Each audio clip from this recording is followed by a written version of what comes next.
أشهد أن لا إله إلا الله وحده لا شريك له وأشهد أن محمدا عبده ورسوله أما بعد فأعوذ بالله من الشيطان الرجيم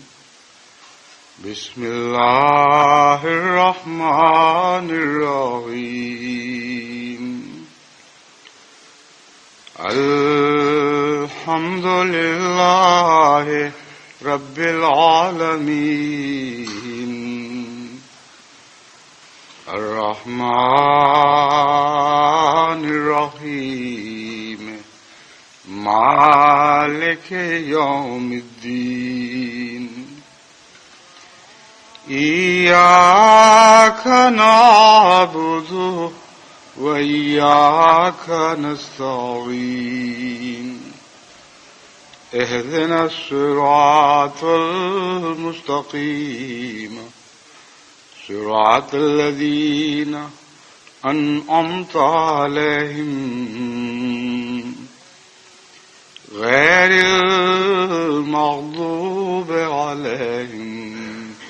ولا الضالين.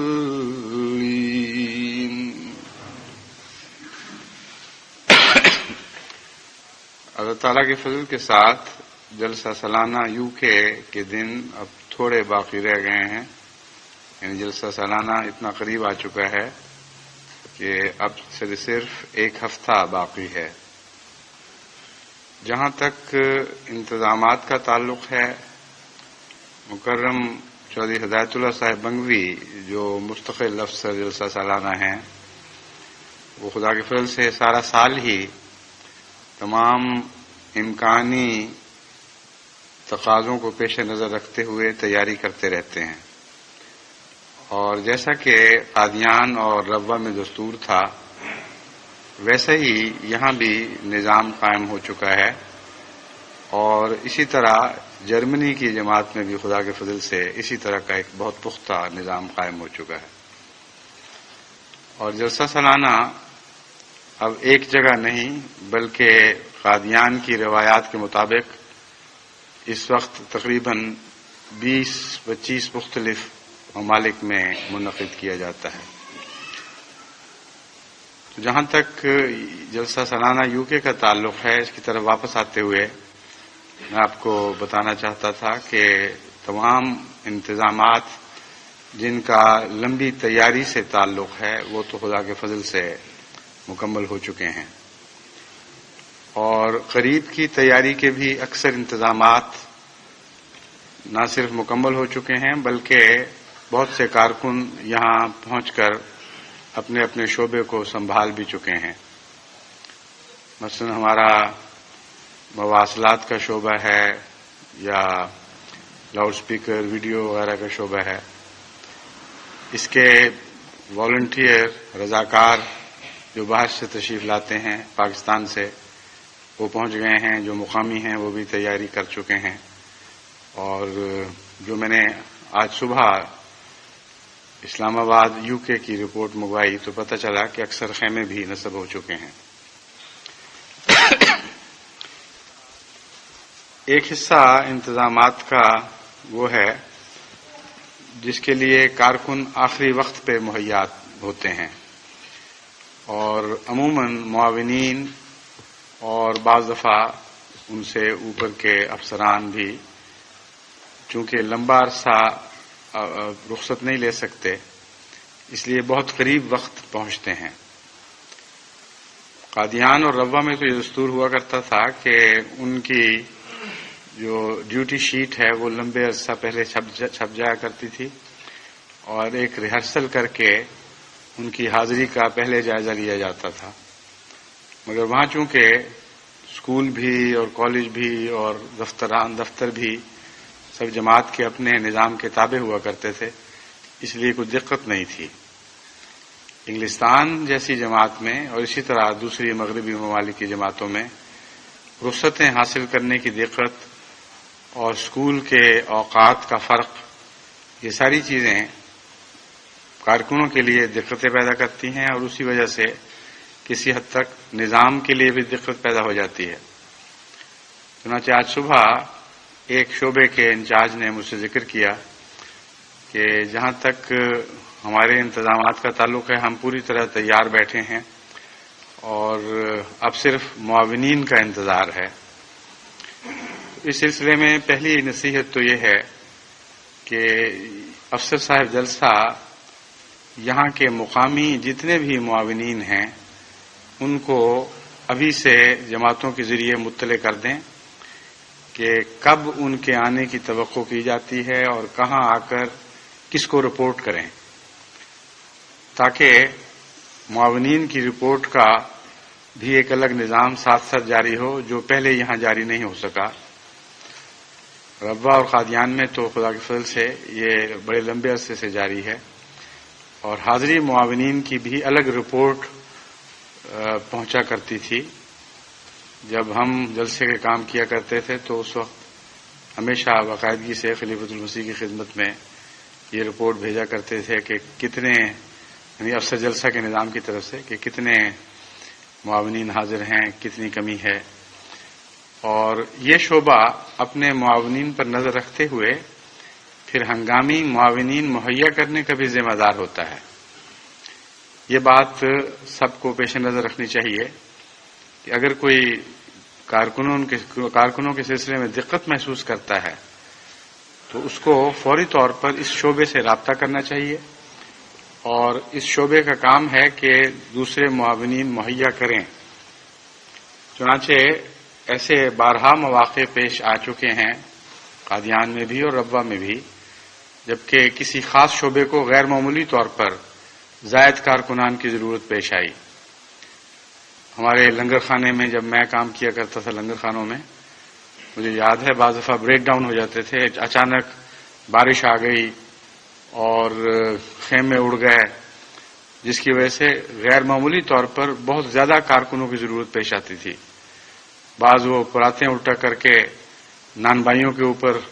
وہ صاحبان بناتے تھے، کچھ زائد پیڑے بنانے والے درکار ہوتے تھے، کچھ زائد روٹیاں بنانے والے۔ چونکہ ناتجربہ کار کارکن زیادہ وقت لیتا ہے، اس لیے جتنی کمی آتی تھی نان بائیوں میں یا روٹی پکانے والوں میں، اتنے ہی زیادہ، اس سے کئی گنا زیادہ کارکنان کی ضرورت پڑ جاتی تھی۔ تو ایسے موقع پر ہمارا یہ تجربہ ہے کہ مہمانوں سے جب بھی درخواست کی گئی وہ بڑے شوق کے ساتھ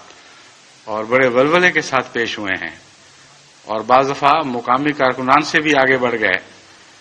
اس لحاظ سے یہ خیال کہ معاونین کی کمی ہو جائے گی، یہ تو ایک وہم ہے جس کا کوئی بھی حقیقت سے تعلق نہیں۔ کمی ہو سکتی ہے صرف ان معنوں میں کہ انتظامیہ بیدار نہ ہو اور کسی کو پتہ نہ ہو کہ کس کا کام ہے۔ اس لیے میں یہ بات وضاحت سے پیش کر رہا ہوں، اور چونکہ اب یہ جلسے کا نظام خدا کے فضل سے دنیا کے 20 سے زائد ممالک میں جاری ہو چکا ہے اور رفتہ رفتہ پھیلتا چلا جا رہا ہے، اور امید ہے کہ چند سال کے اندر اندر انشاءاللہ ایک قادیان کا جلسہ اپنے ہم شکل جلسے اتنے پیدا کر دے گا کہ 100 ممالک سے زائد میں ویسے ہی جلسے ہوا کریں گے، اور ہر ملک میں حضرت مسیح موعود علیہ السلام کا لنگر جاری ہوگا۔ بس چونکہ جماعت کو یہ نام بہت پیارا ہے اور مسیح موعود کا لنگر کے ساتھ ہی دل نرم ہو جاتے ہیں اور طبیعت میں بے شمار محبت جوش مارتی ہے، اس لیے اس جلسے کو کارکنان کی کمی نہیں ہو سکتی۔ جہاں بھی ہوگا خدا کے فضل سے اس لحاظ سے برکت ہوگی، لیکن انتظام کی خرابی کی وجہ سے یا کسی کی لا علمی کی وجہ سے کہ یہ کام میرا ہے بھی کہ نہیں، ایسی خرابیاں پیدا ہو جاتی ہیں۔ چنانچہ مجھے پچھلا جلسہ گزرنے کے بعد ایک منتظم نے بتایا کہ ہمارا کام اگر کمزور ہوا ہے یا ہم وقت کے مطابق ضرورت پوری نہیں کر سکے تو اس میں ہمارا قصور نہیں، کارکن نہیں تھے۔ لیکن ان کا ایک قصور ضرور تھا کہ اگر کارکن نہیں تھے تو فوری مطالبہ کیوں نہیں کیا گیا، اور اگر فوری مطالبہ کیا گیا تھا اور اس کی طرف توجہ نہیں ہوئی تو فوری طور پر مجھے کیوں مطلع نہیں کیا گیا۔ جلسے کے دوران شکایات کے زیادہ رابطے نہیں ہوا کرتے، بلکہ افسر متعلقہ کو بات کہی جاتی ہے، اگر وہ ضرورت پوری نہ ہو تو فوری طور پر خلیفہ وقت کو اطلاع پہنچا دی جاتی ہے، کیونکہ آخری ذمہ داری حضرت مسیح موعود علیہ السلام کی نمائندگی میں اس کی ہوتی ہے کہ وہ مہمان نوازی کے فرائض سر انجام دے، اور اگر بعد میں تکلیف کی خبر پہنچے تو اس سے بہت تکلیف پہنچتی ہے۔ اس لیے جلسے کے دوران میں شکایات کے معاملے میں اس قسم کی پابندیاں نہیں ہوتی کہ فلاں رستے سے فلاں رستے تک پہنچو، پھر اس کے بعد فلاں رستے تک پہنچو۔ مختلف حالات کے مطابق نظام بدلتے ہیں۔ اگر کوئی شخص ڈوب رہا ہے تو اس نے تو آواز دینی ہے کہ مجھے بچاؤ، اس کے لیے کوئی باقاعدہ چینل تو مقرر نہیں ہوا کرتی کہ وہ فلاں کو کہے، وہ فلاں کو کہے، پھر اس سے آگے فلاں کو اطلاع پہنچے۔ اس لیے ہنگامی حالات کے مطابق ہنگامی نظام جاری ہوتے ہیں۔ ایسی صورت میں سارے منتظمین کا فرض ہے کہ وہ اپنی ضرورت کے معاونین پورے کریں، اگر مہیا نہ ہوں تو بلا تاخیر افسر معاونین سے مطالبہ کریں، اور اگر معقول مدت کے اندر، یعنی ایسی مدت کے اندر جس میں انتظام کو نقصان پہنچنے کا خطرہ نہ ہو، ان کی ضرورت پوری نہ ہو، تو بلا تاخیر مجھے چٹ بھجوا دیں کہ فلاں ضرورت پڑی تھی اور ابھی تک پوری نہیں ہوئی، خطرہ ہے کہ اگر دیر ہو گئی تو ہمارے نظام میں خرابی آ جائے گی۔ اسی ضمن میں چونکہ شکایات کی بات ہو رہی ہے، آنے والے مہمانوں سے بھی میری یہی درخواست ہے کہ وہ اپنی شکایات موقع پر کیا کریں۔ بسا اوقات وہ موقع پر صبر کر جاتے ہیں اور واپس گھروں میں جانے کے بعد بے صبری دکھاتے ہیں، یعنی جب صبر کا موقع نہیں اس وقت صبر کرتے ہیں، جب صبر کا موقع ہے اس وقت بے صبری دکھا جاتے ہیں، یعنی ان معنوں میں کہ پھر وہ اپنی شکایتیں لوگوں تک پہنچاتے اور اپنے دل کی بھڑاس نکالتے ہیں۔ ایک چھوٹا سا واقعہ بھی جماعت کے کارکنوں کی اتنی بدنامی کا موجب بن سکتا ہے بعض دفعہ کہ اگر خدا تعالیٰ کے فضل کے ساتھ جماعت میں یہ نظام جاری نہ ہو کہ بروقت مجھے اطلاع کر دیتے ہیں تو وہ خرابیاں آگے بڑھتی چلی جائیں۔ مثلا پیچھے یہاں ایک کسی شخص نے لفٹ دینے کے بہانے کرائے وصول کرنے شروع کیے۔ اب یہ مجھے علم نہیں کہ بہت زیادہ دفعہ واقعہ ہوا یا ایک دو دفعہ، لیکن ایک دو دفعہ یہ واقعہ قطعی طور پر ہوا کہ ایک صاحب نے جب مہمان رخصت ہو رہے ہوتے تھے وہاں موٹر کھڑی کر دی کہ آؤ جی بیٹھو، تشریف لائیں، آپ کی موٹر میں بیٹھیے، اور جب وہ مہمان بیٹھ گئے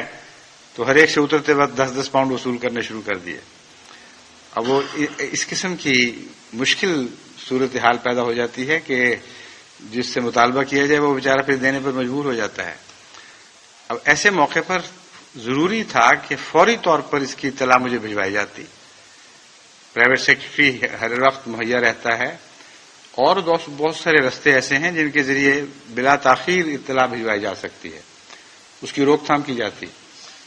نہ صرف یہ کہ مجھے اطلاع نہیں کی گئی بلکہ سارا جلسہ وہ صاحب دل میں اس بات کو پکاتے رہے، اور پھر لاہور جا کے وہ پھوڑا پھوٹا،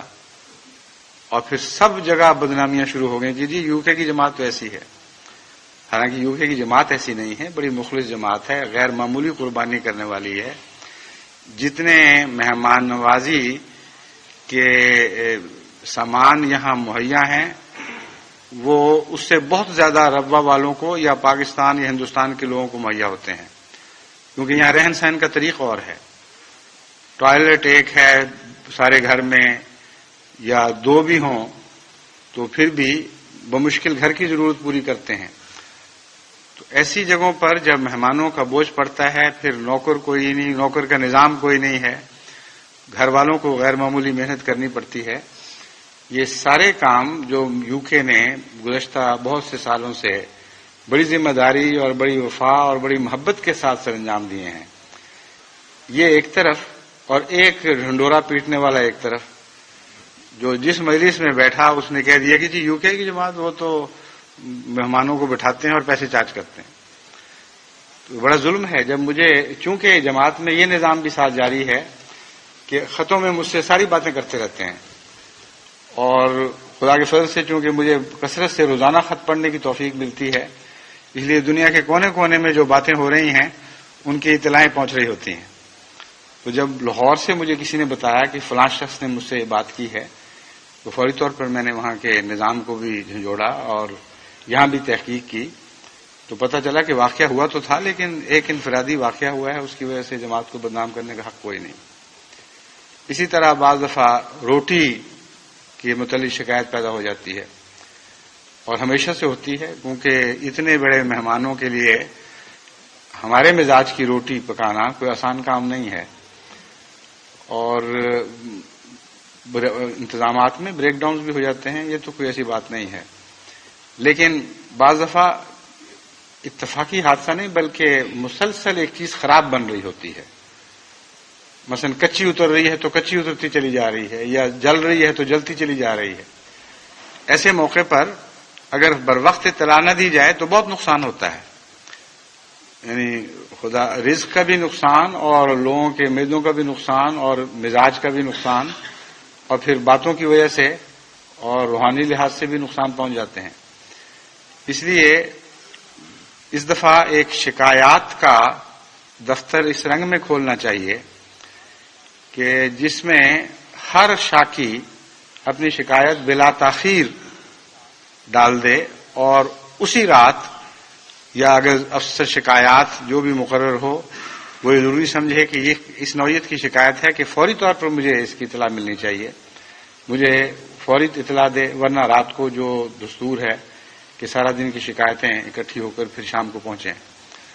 تو یہ ایک دوسرا شعبہ بھی امسال سے یہاں جاری ہونا چاہیے. ایک اور مشکل ایسی ہے جس کے پیش نظر ہم ایک نیا نظام جاری کر رہے ہیں، اور جماعت کو مطلع رہنا چاہیے، یعنی میزبانوں کو بھی مہمانوں کو بھی، کہ یہ نظام ہے جس میں بعض دفعہ ایک کمزوری بھی پیدا ہو جاتی ہے، اور اس کے اگر وہ خود حل کر سکتے ہوں تو خود حل کریں، بجائے اس کے کہ گھبرا جائیں یا سمجھیں کہ یہاں سارا نظام ہی درم برم ہوا ہے. ہم نے جو روٹی کی مشین یہاں بنوائی تھی وہ اللہ تعالیٰ کے فضل سے بہت ہی اچھا کام کر رہی ہے، لیکن یہاں مشینوں کی قیمتیں زیادہ پڑتی ہیں، اور اگر سارے مہمانوں کی ضرورت کے لیے مشینیں بنائی جائیں تو 3 مشینیں چاہیے، لیکن وہ ایک ہی مشین ہم بنا سکے ہیں، اور اتنا عرصہ لگا ہے اس کو نوک پلک کو درست کرنے کا. تو خدا کے فضل سے بہت اچھے معیار کی روٹی پیدا کر رہی ہے. یعنی شروع میں کچھ کمزوریاں تھیں، رفتہ رفتہ ٹھیک ہوتی چلی گئیں، لیکن اگر اس کی رفتار کو بہت زیادہ تیز کیا جائے تو پھر وہی بات ہوگی، یا کچی روٹی نکلے گی یا جلی ہوئی. اس دفعہ ہم نے یہ فیصلہ کیا ہے کہ ہفتہ پہلے وہ 21 تاریخ سے وہ مشین کام شروع کر دے، اور ایک بہت بڑا کولر ہے غالباً -2 یا 3 ڈگریز تک، -2-3 درجہ حرارت تک وہ ٹھنڈا کرتا ہے. اس میں تھیلوں میں ڈال کے ان روٹیوں کو محفوظ کر لیا جائے. پریزرو کرنے والی دوائیاں ہم نہیں ڈالنا پسند کرتے، کیونکہ اس سے آج کل جو تحقیقات ہو رہی ہیں نقصانات کے اندیشے ہیں. بہرحال اس روٹی کے متعلق 3 دن کے تک تو وہ کہتے ہیں قطعی طور پر ٹھیک رہتی ہے، اور میں نے جو اپنے گھر میں تجربہ کر کے دیکھا ہے، میں نے 10 دن کے بعد بھی کھائی ہے، میرے لیے تو وہ بھی ٹھیک تھی. لیکن مزاج مختلف ہوتے ہیں، بعض لوگ پرواہ نہیں کرتے، تھوڑی سی باسی بھی ہو جائے تو کوئی فرق نہیں پڑتا، خراب نہ ہو یعنی نقصان پہنچانے والی نہ ہو تو گزارا کر لیتے ہیں. بعض بہت ہی نازک مزاج ہوتے ہیں اور وہ روٹی کی ذرا سی بھی اونچ نیچ کو برداشت نہیں کرتے. اس لیے ہو سکتا ہے وہ روٹی جب باہر نکلے تو بعض لوگوں کے لیے کچھ مشکلات پیدا کرے. جو نئی بات ہے وہ روٹی کو گرم کرنے کا نظام ہے. روٹی کو گرم کرنے کے لیے اس دفعہ ہم نے ایک طریق سوچا ہے، اس پر عمل ہوگا. ہو سکتا ہے پہلی دفعہ ہونے کی وجہ سے وہ پوری طرح صحیح کام نہ کرے تو جو روٹی پہنچے گی بعض دفعہ وہ ٹھنڈی بھی ہو سکتی ہے اندر سے، اور ٹھنڈی ہونے کی وجہ سے یہ وہم ہوگا کہ شاید خراب ہو۔ بعض دفعہ جلدی میں گرم کرنے کے نتیجے میں بعض حصوں پر سطحی طور پر جلن کے آثار بھی ہوں اور سیاہی پیدا ہو جاتی ہے۔ تو یہ میں مطلع کرنا چاہتا ہوں کہ اس روٹی میں کوئی بنیادی خرابی نہیں ہے، بہت اچھی روٹی ہوگی انشاءاللہ، لیکن اگر کچھ ٹھنڈی ہو جائے اور اگر وہ مہمان گھر میں ٹھہرے ہوئے ہیں تو گھر سے گرم کر سکتے ہیں۔ اگر پسند نہیں آئی تو بجائے پھینکنے کے جہاں روٹیاں گرم ہو رہی ہیں وہاں لے جائیں اور دوبارہ گرم کروا لیں اپنی روٹیاں۔ بے تکلفی سے گھریلو رنگ میں اگر آپ گزارا کرنے کی کوشش کریں تو خدا کے فضل سے انتظامات میں بہت سہولت پیدا ہو جاتی ہے۔ ایک اور بات جو کارکنان کے لیے بھی ضروری ہے اور مہمانوں کے لیے بھی، وہ یہ ہے کہ جہاں بھی نظام جاری ہو وہاں فرکشن ضرور پیدا ہوتی ہے کسی رنگ میں، یعنی جب موٹر چلتی ہے تو اس کے پہیے، اس کے کل پرزے جو حرکت کرتے ہیں ایک دوسرے کے قریب سے گزرنے سے گرمی پیدا ہوتی ہے، اور ذرا سی بھی کسی ایک جگہ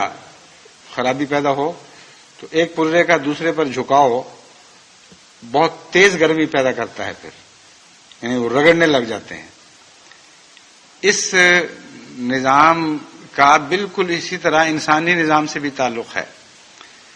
انسانی انتظامات میں بھی بہترین نظام وہ ہوتا ہے جہاں ایک دوسرے سے رگڑ کے نہ چلیں، اپنے اپنے دائرہ کار میں حرکت کریں، اس سے جو گرمی ہوتی ہے وہ قابل برداشت رہتی ہے، یعنی قرب میں حرکت کے نتیجے میں یہ گرمی ضرور پیدا ہوتی ہے۔ لیکن جہاں اپنا آربٹ کوئی پرزہ چھوڑ دے، یعنی جس مدار پر حرکت کرنے کے لیے بنایا گیا ہے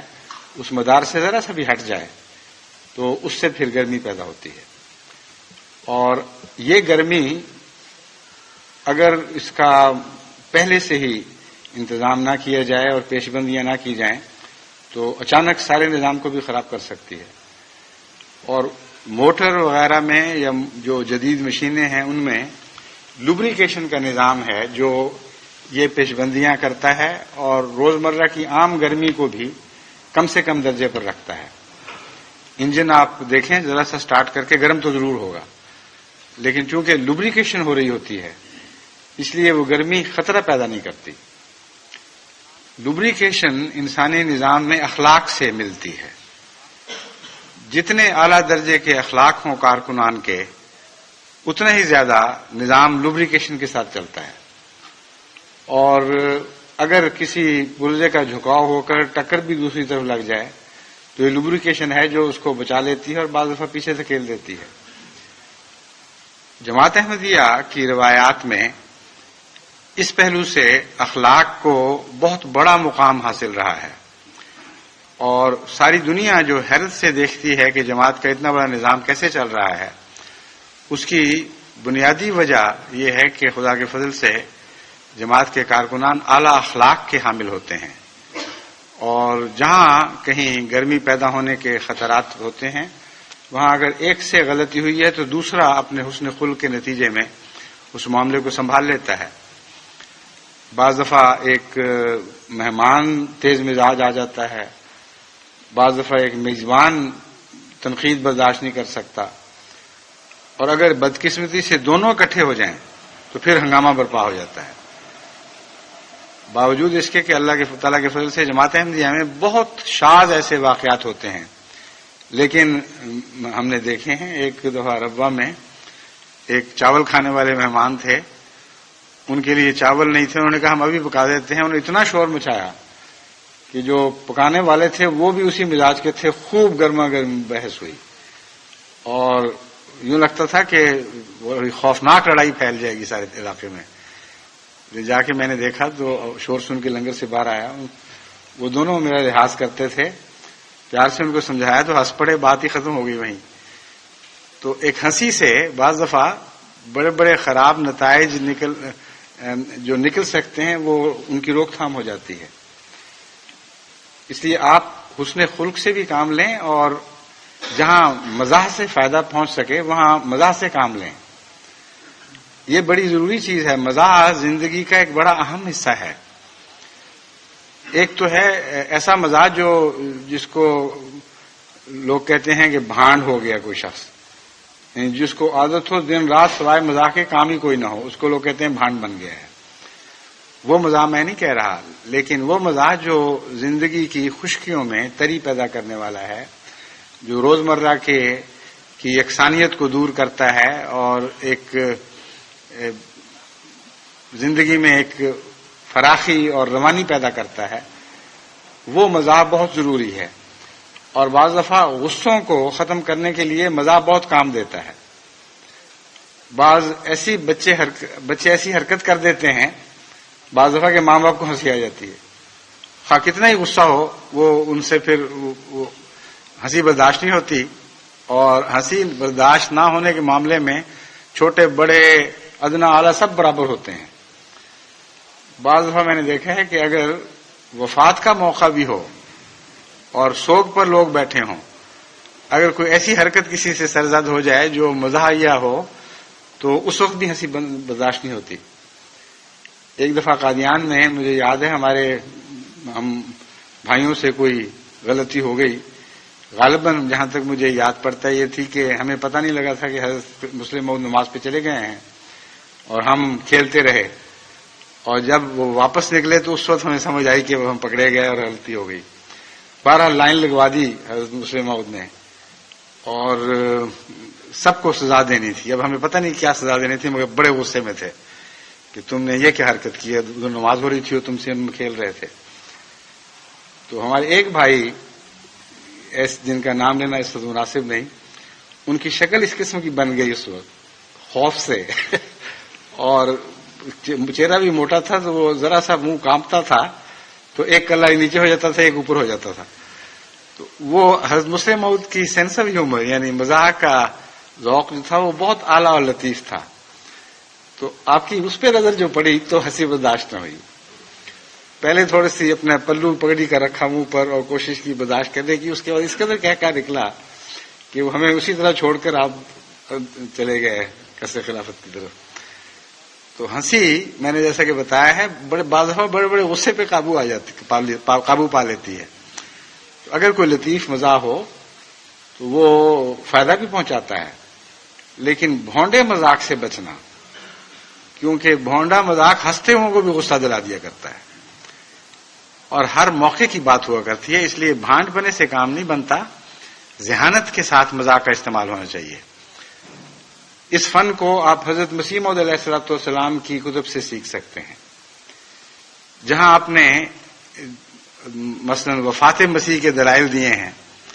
وہاں اس کے بعض حصے مزاح سے تعلق رکھتے ہیں. غیر احمدیوں کے عقائد کا بھونڈا پن آپ نے مزاح کے رنگ میں اس طرح ظاہر فرمایا ہے کہ لطیف مزاح ہے، لیکن وہ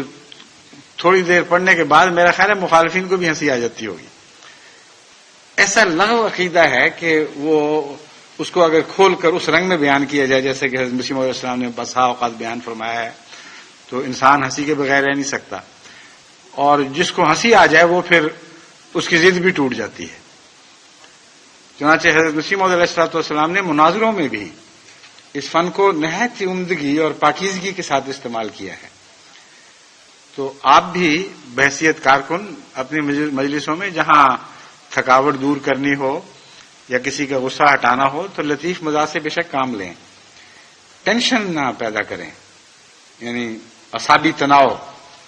جن کارکنوں میں اعصابی تناؤ پیدا ہو جائے پھر ان سے غلطیاں ہونی شروع ہو جاتی ہیں. نظام چلتا ہے فراخ دلی کے ساتھ، حوصلے کے ساتھ، کچھ دوسرے کی رعایت کی، کچھ اپنا حق چھوڑا، کچھ اپنا حق مانگنے میں کمی کی، کچھ دوسرے کے زائد مطالبے کو بھی نرمی سے پورا کرنے کی کوشش کی. اس کو دوسرے لفظوں میں کشننگ کہتے ہیں، اور اس کی مثال میں نے لوبریکیشن سے دی ہے. یہ اعلی اخلاق کی مختلف صورتیں ہیں. تو میں امید رکھتا ہوں کہ اس سارے جلسے میں بھی پرانی روایات کی طرح خدا کے فضل کے ساتھ تمام کارکن اعلی اخلاق کا نمونہ دکھائیں گے. اعلی اخلاق اور نظم و ضبط کے رشتے کے متعلق کچھ بتانا ضروری ہے. بعض لوگ اعلی اخلاق کا مطلب یہ سمجھتے ہیں کہ نظم و ضبط کو توڑ دیا جائے، حسن خلق کی خاطر نظام کو توڑ دیا جائے، کسی کے پاس ٹکٹ نہیں ہے تو اس کو بھی جانے دیا، قانون مقرر ہے کہ فلاں جگہ کھانا کھانا ہے تو جگہ جہاں کوئی آیا وہیں اس کو بٹھا کے کھلا دیا. یہ جو چیزیں ہیں یہ ایک پہلو سے حسن خلق کہلا سکتی ہیں. بڑا نرم انسان ہے، بڑا خلیق ہے، ہر آدمی کی خواہش پوری کرنے کی کوشش کرتا ہے. لیکن ایک پہلو سے یہ بد انتظامی ہے، اور بعض دفعہ بد انتظامی اتنی شدید رنگ کی ہو جاتی ہے حسن خلق کی وجہ سے کہ اس سے بڑے بڑے خطرات پیدا ہو جاتے ہیں. مثلا سیکورٹی، حفاظت کا نظام ہے، اور لنگر خانوں میں اگر کسی کو جانے کی اجازت نہیں تو وہ حفاظت کے نظام کی خاطر ہی ہے. بعض دفعہ بعض شریروں نے ہمارے جلسہ سلانے پر کھانوں میں زہر ملانے کی کوشش کی، اور اللہ تعالیٰ کا فضل تھا کہ جماعت نگران تھی اور خدا کے فرشتے نگران تھے جنہوں نے نگرانوں کو متوجہ فرما دیا. تو ایک دفعہ نہیں، کئی دفعہ ایسا ہوا ہے. تو ایسے موقع پر حسن خلق خودکشی کے مترادف ہوتا ہے. حسن خلق اور چیز ہے اور نظم و ضبط اور چیز ہے، اور ان دونوں کے درمیان ٹکراؤ نہیں ہے. آپ بڑے حسن خلق کے ساتھ، نہایت نرمی اور شفقت کے ساتھ ایک آدمی کے کہہ سکتے ہیں کہ جناب آپ آگے نہیں جائیں گے. وہ سختی بھی کرے تو آپ برداشت کریں، یہ حسن خلق ہے. لیکن اس کو آگے جانے دیں، یہ بد نظمی ہے. اس لیے ہر نظام میں ان دونوں چیزوں کے درمیان توازن رکھنا بڑا ضروری ہوا کرتا ہے.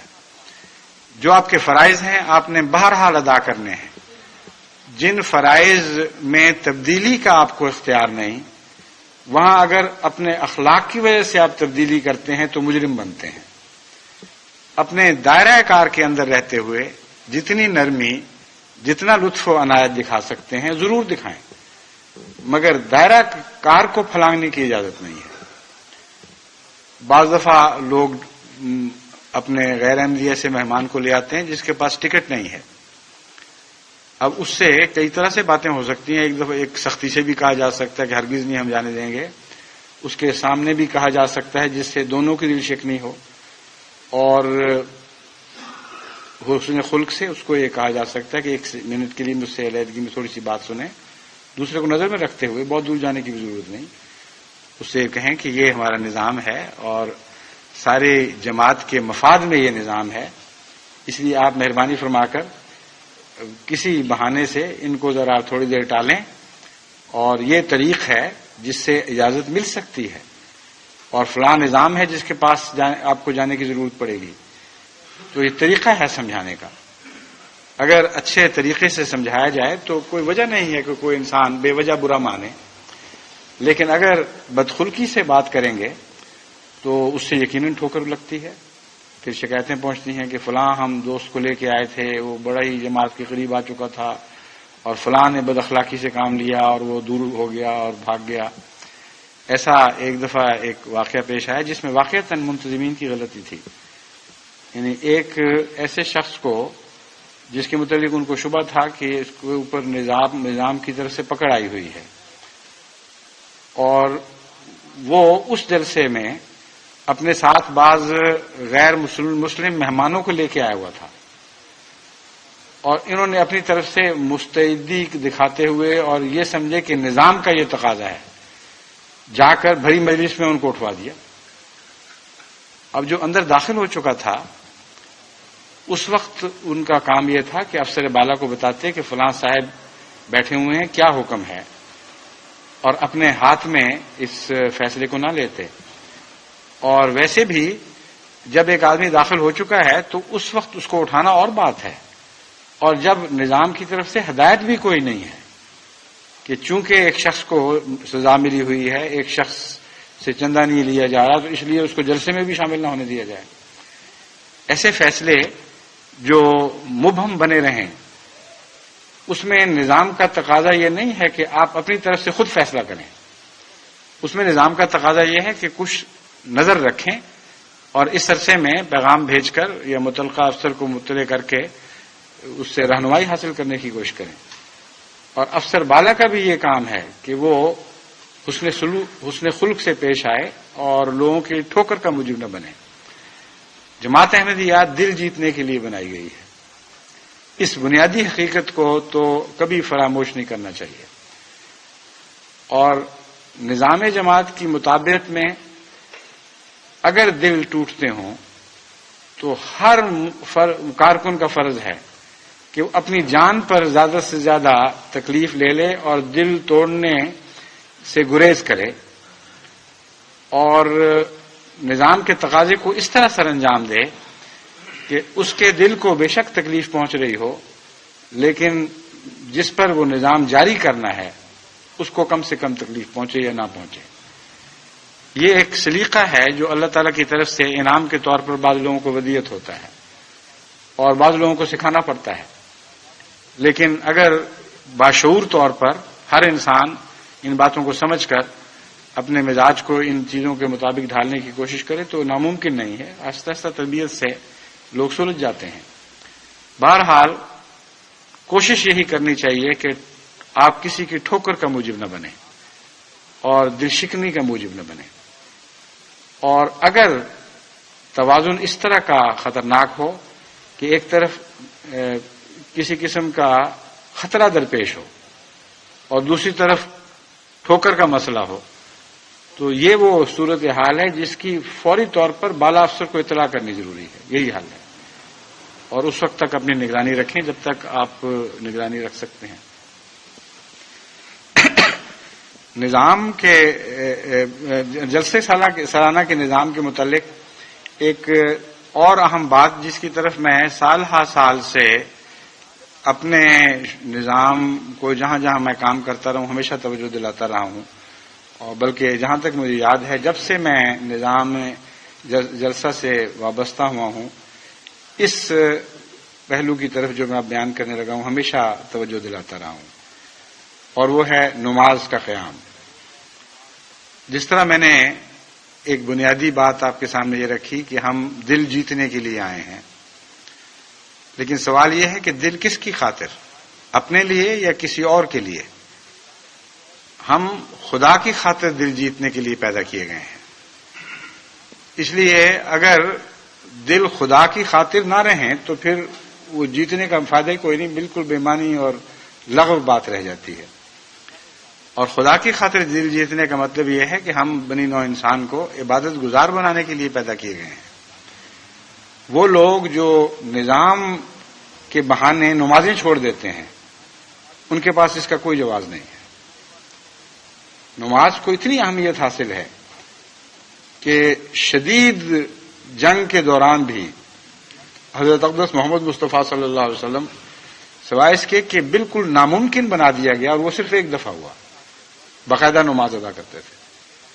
اور لڑائی ہو رہی ہوتی تھی اور قرآن کریم کے بیان کے مطابق آپ پھر بھی باجماعت نماز ادا کرتے تھے۔ آدھے لوگ آپ کے ساتھ ایک رکعت پڑھ کے الگ ہو جایا کرتے تھے اور دوسری رکعت پڑھنے کے لیے آتے تھے تو یہ ہتھیار سنبھال لیتے تھے، اور پھر پہلی پارٹی دوبارہ واپس آتی تھی ان کو ہتھیار دے کر اور اپنی دوسری رکعت بعد میں پوری کرتی تھی، اور دوسری پارٹی پھر واپس آ کر ان کو ہتھیار پکڑاتی تھی اور پھر اپنی رکعت پوری کرتی تھی، ہتھیار سے لیتی تھی اور پھر اپنے ہتھیار پکڑا کر اپنی رکعت پوری کرتی تھی۔ اب یہ بتائیں کہ 4 پھیرے پڑتے تھے اور دوران جنگ جب لڑائی ہو رہی ہو اس وقت یہ کیفیت حیرت انگیز ہے، سوائے اس کے کہ انسان کو کامل یقین ہو جائے کہ ذرہ بھی شک نہ رہے کہ حضرت اقدس محمد مصطفیٰ صلی اللہ علیہ وآلہ وسلم کے نزدیک دنیا کی سب سے زیادہ اہم چیز عبادت تھی، اور عبادت کے مقابلے پر پھر کسی چیز کو کوئی اہمیت نہیں رہتی تھی۔ یہاں چھوٹے سے نظام میں رکھنے کے خیال سے بھی لوگ نمازوں کو ٹال دیتے ہیں، چنانچہ بعض تو ایسے ہیں جو پھر نماز قضا کر جاتے ہیں یا پڑھتے بھی نہیں ہوں گے بعض، چونکہ انگلستان وغیرہ میں نظام اس طرح جاری نہیں ہے جس طرح قادیان یا روا میں جاری تھے، اور نماز کی اہمیت کا احساس اس شدت کے ساتھ چھوٹی نسلوں میں پیدا نہیں کیا گیا جیسا کہ قادیان یا روا میں یا پاکستان کی بڑی جماعتوں میں کیا جاتا ہے۔ اس لیے یہاں دوہرا خطرہ ہے، کارکن آئیں گے وہ سمجھیں گے کہ یہی نیکی ہے کہ میں کارکن ہوں، اور نماز ہو نہ ہو کیا فرق پڑتا ہے۔ اس سے مستقبل کے لیے آپ بہت ٹیڑھی عادتیں چھوڑ جائیں گے اور نہایت بڑے خطرات پیدا کر جائیں گے۔ جب زور برتن پر ہو جائے اور یہ دیکھا ہی نہ جائے کہ برتن بھرا ہوا ہے کہ خالی ہے، تو ایسے برتن سے کسی نے سر پھوڑنا ہے جس میں کچھ بھی نہ ہو۔ یہ نظام برتن کی حیثیت رکھتا ہے، اور اس کے اندر عبادت کی روح ہے، محبت کی روح ہے، اور اعلی اخلاق کی روحیں ہیں جو اس نظام جماعت کے برتن میں محفوظ رہتی ہیں۔ اور سب سے اہم روح جو اس نظام میں ہے وہ عبادت کی روح ہے۔ بس جلسے کا نظام ہو یا کوئی اور، اگر اس کی وجہ سے عبادت میں رکھنا پیدا ہوتا ہے تو ہم اپنے اعلی مقصد کی خاطر اعلی مقصد کو ایک ادنا مقصد پر قربان کر رہے ہیں، جبکہ عہد بیت میں اس کے بالکل برعکس صورتحال ہے۔ عہد بیت میں آپ یہ اقرار کرتے ہیں کہ میں دین کو دنیا پر مقدم رکھوں گا، تو وہاں نسبتی لحاظ سے وہ نظام جو بظاہر دین ہی کا حصہ ہے، عبادت کے مقابل پر دنیا بن جاتا ہے، اور یہ دین اور دنیا کا رشتہ اسی طرح چلتا چلا جاتا ہے، باریک در باریک ہوتا چلا جاتا ہے۔ اعلیٰ سے اعلیٰ دینی فرائض میں بھی آپس میں ایک تناسب ہوتا ہے۔ اوپر کے درجہ کا دینی فرض نچلے درجے پر قربان نہیں کیا جا سکتا۔ بس نماز با جماعت کے قیام کی طرف سارے منتظمین توجہ رکھیں، اور ایک تربیت کا نظام ہے وہ تو اپنی جگہ کام کرے گا، لیکن ہر افسر شعبہ کا کام ہے کہ اس کے ماتحت افسران اور معاونین سب باقاعدہ نماز پڑھتے ہیں۔ اگر ممکن ہو تو ان کے لیے چھوٹی باجماعت نمازوں کا شعبہ وار انتظام کیا جا سکتا ہے، کیونکہ وہ بعض وقت باجماعت نماز میں شامل نہیں ہو سکتے۔ جیسا کہ میں نے بیان کیا، حضرت صلی اللہ علیہ وسلم کے زمانے میں بھی دوران جہاد آدھے مجاہدین شامل نہیں ہو سکتے تھے، مگر وہ جو صورت ہے کہ وہ آدھی نماز پڑھیں اور پھر واپس چلے جائیں، پھر دوسرے آدھی نماز پڑھیں، وہ صرف حضرت صلی اللہ علیہ وسلم کے لیے خاص ہے، اس کو ہم عام نہیں کر سکتے۔ اس لیے یا آپ نماز پڑھ سکیں گے باجماعت یا نہیں پڑھ سکیں گے، دو ہی صورتیں ہیں۔ وہ جو صورت تھی جو میں نے بیان کی ہے، اس کے اندر ایک اور فلسفہ ہے جس کو آپ کو سمجھنا چاہیے۔ جہاد کے وقت ہر شخص کو اپنی زندگی کے متعلق بے یقینی ہوتی تھی، اور سب سے بڑی خواہش صحابہ کی، اپنی زندگی کی آخری خواہش یہ ہوا کرتی تھی کہ ہمیں حضرت محمد مصطفیٰ صلی اللہ علیہ وسلم کے پیچھے نماز کی توفیق مل جائے۔ بس یہ جو نظام بیان کیا گیا ہے، یہ کوئی جلد بازی میں تجویز ہوا نظام نہیں ہے، بلکہ ایسا حیرت انگیز حکمت پر مبنی نظام ہے جس کو دنیا دار سمجھ ہی نہیں سکتے۔ ایک دنیا دار جرنیل کے دماغ میں بھی نہیں آ سکتی، اس کے خواب میں بھی یہ بات نہیں آ سکتی کہ جنگ کے دوران کسی کو پیچھے بلا کر آدھوں کو پہلے چرچ میں بلاؤ، پھر دوسروں کو بلاؤ، پھر وہ پہلے واپس آئیں، پھر دوسرے واپس آئیں۔ وہ کہہ رہے یہ کیا چکر ہے، یہ تو بالکل بے معنی اور بے حقیقت بات ہے۔ مگر عظمت کس چیز کی ہے دلوں میں، یہ ہے فیصلہ کن بات۔ اور قرآن کی اور حضرت صلی اللہ علیہ وسلم کی اور صحابہ کی رضوان اللہ علیہم سچائی کی کتنی بڑی دلیری اس چھوٹے سے حکم میں مضمر ہے۔ بلا استثناء، بلا شبہ سب سے بڑی عظمت اس وقت عبادت کو حاصل تھی، اور وہ عبادت جو محمد مصطفیٰ صلی اللہ علیہ وسلم کے پیچھے پڑی جائے۔ ایسے حریص تھے مومن اس عبادت کے لیے کہ خدا تعالیٰ نے محبت کی نظر سے ان کی تمنا کو دیکھا، اور ایک ایسا نظام تجویز کیا جو دنیا کی نظر میں کلمزی اور ناقابل عمل قرار دیا جائے گا، لیکن ان کے دل کی تمنا دیکھیں کہ کتنی شدید تھی، اور کیسی کیسی دعائیں ان کے دل سے پھوٹتی ہوں گی کہ خدا ہمیں توفیق ملے ہم بھی شہادت سے پہلے تیرے پاک رسول کی پیچھے نماز پڑھ چکے ہوں، کہ خدا نے ان کے دلوں پر نظر ڈالتے ہوئے قرآن کریم میں یہ حکم جاری فرما دیا۔ وہ بات تو پھر نہیں ہو سکتی، لیکن عبادت کی محبت کا سبق تو ہمیں مل گیا۔ یہ تو پتہ چلا کہ سب سے زیادہ شدت کی مصروفیت کے وقت بھی عبادت کو جو اہمیت حاصل ہے ویسی کسی اور چیز کو حاصل نہیں۔ اس پہلو سے اس جلسے پر بھی اور دنیا بھر میں جہاں یہ خطبے پہنچیں گے اور وہاں بھی جلسے ہوں گے، وہاں کے کارکن بھی اس بات کو پلے باندھ لیں اچھی طرح اور مضبوطی سے پکڑ لیں کہ ہر منتظم کا فرض ہے کہ اپنے ماتحتوں کو عبادت پر قائم کرے، عبادت کے سلیقے سکھائے۔ اور جلسہ یو کے موقع پر تو آپ کو یہ دوہرا ایک فائدہ ہوگا کہ ایسے بچوں کو بھی آپ عبادت سکھانے کی توفیق پا لیں گے جن میں سے بعض نہیں پڑھتے ہوں گے،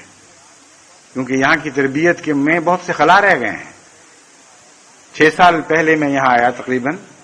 اس سے پہلے جو تربیت کی حالت تھی اس میں بہت سے نقص تھے۔ جو نسلیں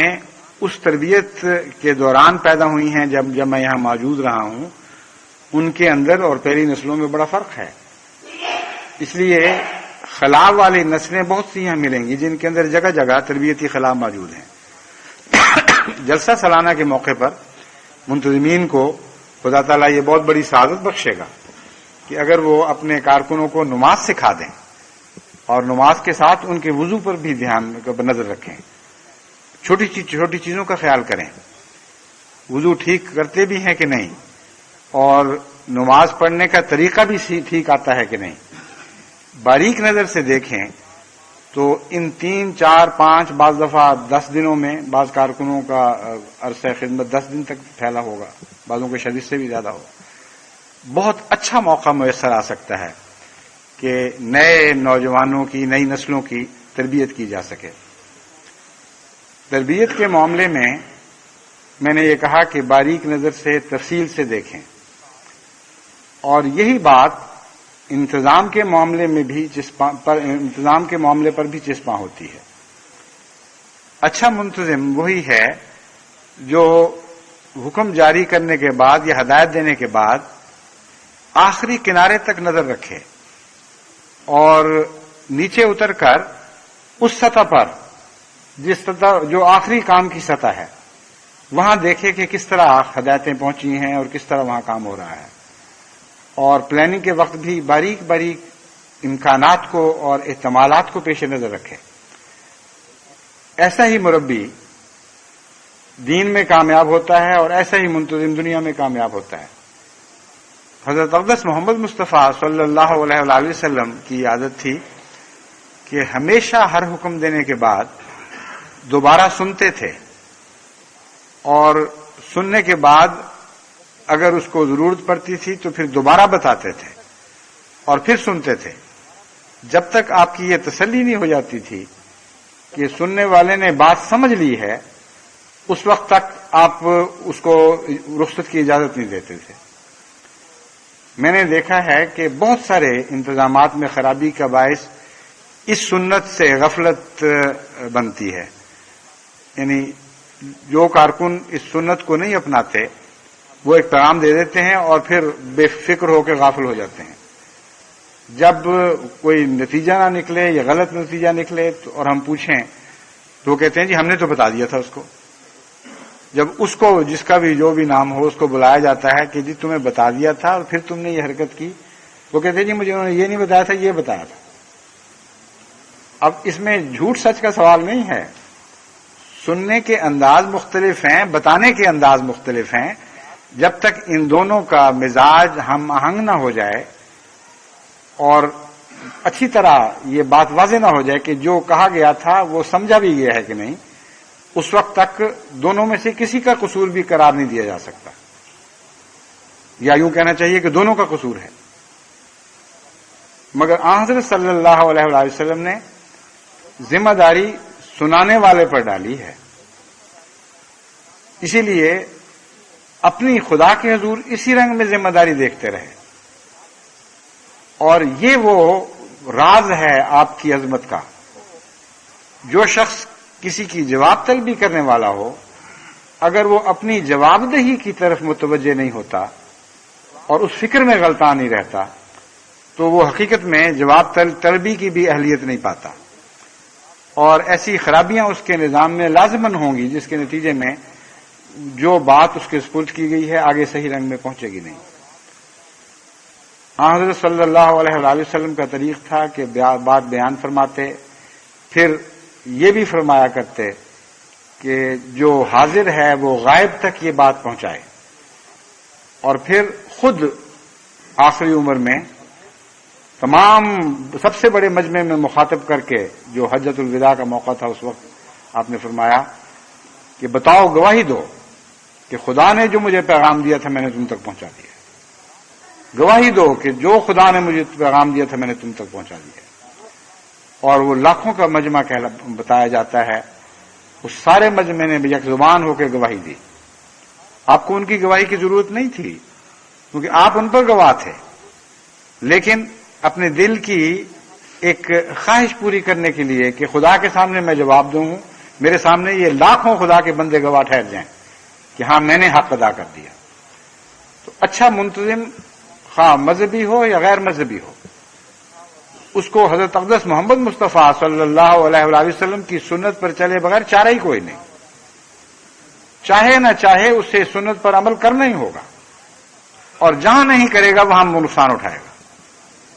سنت محمد مصطفیٰ صلی اللہ علیہ وآلہ وسلم کی یہ خوبی ہے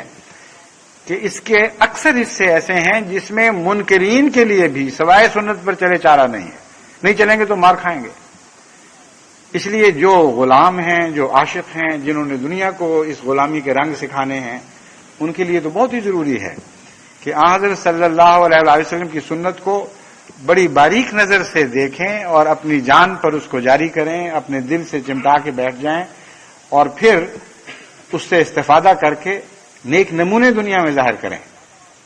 جو سنت محمد مصطفیٰ صلی اللہ علیہ وآلہ وسلم کو زندہ کرنے والے نمونے ہوں۔ بس نظام جماعت کے ہر حصے پر اس بات کا اطلاق پاتا ہے۔ آپ جب کسی کارکن کو ہدایت دیں، جلسے کے موقع پر بھی یہی طریق اختیار کریں، ہدایت کے بعد اس سے پوچھیں کہ کیا سمجھے ہو بتاؤ، پھر وہ جو غلط سمجھا ہوگا اس کو درست کریں، اور اس کو پھر یہ بھی سکھائیں کہ آگے بھی تم نے اسی طرح اگر کسی اور کو پیغام دینا ہے تو اسی طریق پر دو، اور اچھی طرح یقین کر لو کہ بات صحیح رنگ میں پہنچ گئی ہے۔ آخری بات یہ کہ دعا پر بہت زور دیں، میں نے بارہا زور دیا ہے، لیکن دعا ایک ایسی چیز ہے جس پر پورا زور دیا ہی نہیں جا سکتا، یعنی جتنا بھی دیں اتنا ہی کم ہے۔ یہ محاورہ ہے اردو کا، مگر عملاً یہ محاورہ اور کسی چیز پر صادق آئے نہ آئے، دعا کے مضمون پر ضرور آتا ہے۔ انسان جس کو کثرت سے دعا کی عادت بھی ہو، وہ بھی بعض موقع پر غافل ہو جاتا ہے، اور جس کو زیادہ دعا کی عادت ہو اور خدا تعالیٰ اس کو سبق دینا چاہے، اس کی تھوڑی سی غفلت بھی غلط نتیجہ پیدا کر کے اس کے سامنے آ کھڑی ہوتی ہے، اور جب اسے یاد آتا ہے کہ او ہو میں نے تو دعا کرنی تھی، اور دعا کرتا ہے تو اللہ تعالیٰ اس نتیجے کو درست بھی فرما دیتا ہے۔ بس ہمارے تمام منتظمین کو دعا کو اپنانا چاہیے اور دعا سکھانی چاہیے، جس طرح نماز سکھانی ہے اس طرح اپنے نوجوانوں کو دعا کی اہمیت بتائیں، اور ان سے کہیں کہ اپنی روزمرہ کی ضرورتوں کے وقت اپنے لیے دعا کیا کریں، ہر کام میں مصروف ہوتے وقت دعا کیا کریں، اس سے خدا تعالیٰ کے فضل کے ساتھ غیر معمولی سہولتیں پیدا ہوتی ہیں، اور پھر کام اس طرح چلتے ہیں کہ پتہ ہی نہیں لگتا کہ کون چلا رہا ہے، خودرو ہو جاتے ہیں، بہتے چلے جاتے ہیں۔ اور اسی طرح پھر ہم نے دیکھا ہے کہ جلسے کے بعد جلسہ آ کے گزر جاتا ہے، شروع میں بڑی مشکل پڑتی ہے، بڑے بوجھ اٹھائے ہوئے ہوتے ہیں، لیکن جب جلسہ چلتا ہے تو معلوم ہوتا ہے کہ خدا کے فرشتے وہ بوجھ اٹھا کر اس حد سے گزر چکے ہیں، اور پتہ نہیں لگا کہ کب وقت آیا اور کب گزر گیا۔ تو یہ دعاؤں کی برکت ہے جو ہماری نسلوں نے حضرت مسیح موعود علیہ الصلوۃ والسلام کی تربیت یافتہ نسلوں سے سیکھی ہے، سے پائی ہے، ورثے میں پائی ہے یہ برکت، اور یہ سلیقہ سیکھا ہے، اسے اب اگلی نسلوں میں ہمیں جاری کرنا ہے، اور نسلاً بعد نسل اس کی حفاظت کرنی ہے۔ تو دعا کریں اور دعا کروائیں اور دعا کے سلیقے سکھائیں اور اس کے نیک نمونے قائم کریں، اور پھر اس کے پھل کھائیں۔ جو دعا کے ذریعے مانگ کر چیز ملتی ہے اس کا مزہ ہی اور ہے۔ روزمرہ تو خدا کے اتنے احسانات ہیں کہ ان میں ڈوبے ہوئے آپ کو یہ پتہ ہی نہیں رہتا کہ کون کون سے احسانات ہیں، گننا شروع کریں تو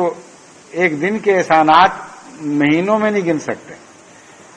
لیکن دعا کے وقت ایک ذاتی رابطہ پیدا ہو جاتا ہے احسان پانے کا، اور جو اس کا لطف ہے وہ عمومی احسان سے ایک الگ لطف ہے۔ روز مرہ روٹی کھا رہے ہیں لوگ، روٹیاں تقسیم ہو رہی ہیں، مگر کسی کو بلا کر کہا جائے کہ میاں یہ تمہارے لیے روٹی رکھے گی، اس روٹی کا بالکل اور مزہ ہے۔ اس لیے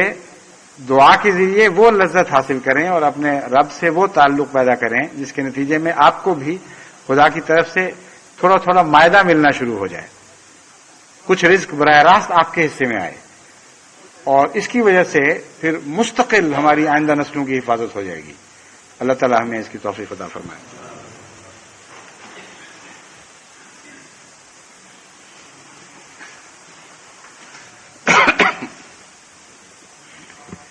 الحمد للہ نحمدہ ونستعینہ ونستغفرہ ونؤمن بہ ونتوکل علیہ ونعوذ باللہ من شرور انفسنا ومن سیئات اعمالنا من یہدہ اللہ فلا مضل لہ ومن يضلله فلا هادي له ونشهد أن لا إله إلا الله وحده لا شريك له ونشهد أن محمدا عبده ورسوله عباد الله رحمكم الله ان اللہ یامر بالعدل والإحسان وإیتاء ذی القربى وینہی عن الفحشاء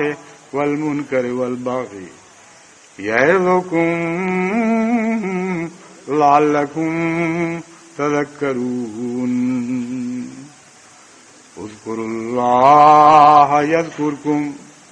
وادعوہ یستجب لکم وَلَذِكْرُ اللَّهِ أَكْبَرُ